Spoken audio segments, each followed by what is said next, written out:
How to connect Exness to Tradingview. Hey everyone, in this video I'll show you how to connect your Exness account to Tradingview so you can start analyzing and trading directly from Tradingview.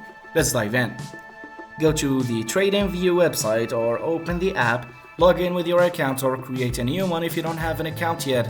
Once you're logged in, open a chart by clicking on Chart in the main dashboard, and this will take you to the charting interface. On the top of the chart, click on the Broker tab. In the drop-down menu, select Exness as your broker.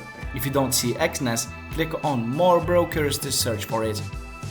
After selecting Exness, you'll be prompted to enter your login credentials. This will typically be your account username and password. Once logged in, you'll need to authorize Tradingview to access your Exness account for trading, so follow the prompts to allow the connection.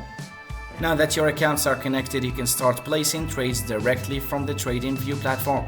You'll see your Exness account listed under the trading option, and you can execute orders with ease. And that's how you connect Exness to Tradingview. So if this video helped, don't forget to like, subscribe, and stay tuned for more tutorials. Thanks for watching.